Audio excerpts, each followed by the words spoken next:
I am now a young teacher now. I cannot influence department. I cannot pick up a fight with some principal. I have just come to the school. I have to manage. I still want to be the best teacher. All of you have done it in the circumstances you are in. So that's why I want to understand from you, how did you manage all of this and still become the best teacher? एक teacher के life में जो ma'am imply भी कर रही थी, it is not just teaching.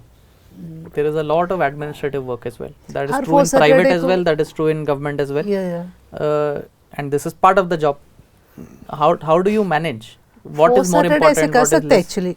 4 Saturday को teachers के लिए ऐसे कर सकते हैं. डिपार्टमेंट चाहो तो कर सकते हैं. How are you managing right now, ma'am? I'm not asking because I am now a young teacher now. I cannot influence department. I cannot pick up a fight with some principal. I have just come to the school. I have to manage. I still want to be the best teacher. And all of you have done it in the circumstances you are in. So that's why I want to understand from you, how did you manage all of this and still become the best teacher? I'm having health issues. मेरा मानना ये है कि मेरा health मतलब अभी ठीक है. मैं कह रहा हूँ ठीक है, इसलिए कह रहा हूँ कि मुझे लगता है कि मैं अभी बिल्कुल भी फिट हूँ और मैं काम भी बहुत अच्छे से कर लेता हूँ और बच्चों को पढ़ा भी लेता हूँ. और जब 3 बजे जाता हूँ, 3:15 साढ़े 3 बजे, तो बिल्कुल मुझे नहीं लगता कि अब मुझे बिल्कुल कुछ नहीं करने का मतलब लगता है कुछ और करूँ. तो कारण बस वही है. सुबह का एडमिनिस्ट्रेटिव काम मैनेज करने का कुछ नुस्खा तो बताइए. देखिए, इसके लिए आप सर बेस्ट तरीका है 10:30 को सो जाना है, 5 बजे उठना है. ये बीच में जागना नहीं है. अगर आप हेल्दी रहना है तो सो जाना है. जो लोग नहीं सोते उन्हीं को बीमारी होती है और टीचर्स सोते नहीं है. मैं खुद भी नहीं सोती हूँ, तो इसलिए बीमार हो जाते हैं. जब बराबर सोते हैं तो डायबिटीज ज्यादा हो जाता है. Multi-storey building where all the house lights are off but only one house light is still on. So the caption says that is the teacher's house. So that is how the teacher works behind their duty hours. I don't think there is any duty hours 8 to 5 or something like that. So that is how I think the teacher manages all the additional responsibilities which has come. So it is manageable. Manageable, yes. करना ही पड़ेगा. और उसके लिए आपको अपनी teacher का भी साथ चाहिए, उनको भी साथ में लेने की आवश्यकता है. हस्बैंड का भी साथ चाहिए. सही लीडरशिप होनी चाहिए और परिवार का भी साथ होना चाहिए.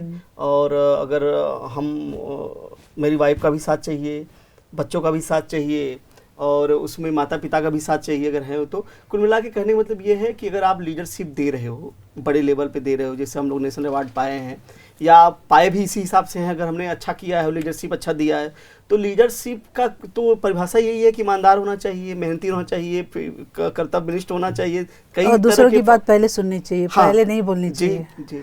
पहले सुनो उसके बाद जवाब. हाँ, तो इस तरह की चीजें करनी होगी और तभी मैनेज हो जाएगा. और सर कुछ खोए बिना कुछ मिलता भी नहीं है. कुछ पाने के लिए कुछ खोना पड़ता है. जी, तो नींद खोना पड़ता है. हमने बराबर मन में ये चलता था कि स्वास्थ्य न खोए, बाकी सब खो जाए वो चलेगा अच्छा करने में. अगर स्वास्थ्य खो जाएगा, जैसे मान लीजिए कि हम सचिन तेंदुलकर और विनोद कांबली को देखते हैं.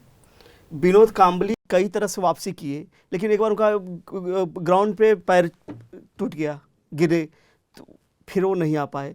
तो अभी मैं जब नेशनल अवार्ड मुझे मिला तो उस समय इतनी मीडिया का फ़ोन आया, इतने लोग स्कूल में आए, तो मैं 28 से लेकर 2 तारीख को दिल्ली गया था. उस बीच में मैं बैठे ही नहीं. 4 बजे तक स्कूल में, फिर घर आ जाती थी मीडिया या लोग मिलने आ जाते थे. और मैं दिल्ली भी गया, वहाँ मिनट टू मिनट कर रहा हूँ. मैं आते आते समय स्टेशन में बेहोश हो गया. जब मैं लौट रहा था तो रेलवे स्टेशन में बेहोश हो गया. तो मेरे अंदर से एक आवाज़ आई कि नहीं, अभी तो और कुछ करना है, उठो.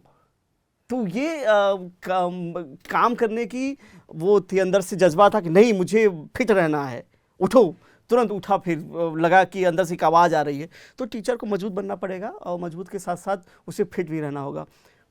फिट रहने के लिए भी हम लोग को भी बताना होगा, जो फिट हैं, जरूरी नहीं है कि और उनको ये भी समझाना होगा कि सबसे बड़ा स्वास्थ्य ही हमारा सबसे बड़ा गहना है. अगर इसको हम बनाए रखेंगे तो हर सफलता हासिल कर सकते. If you like that clip, there are many such clips which are informative that are available on our homepage.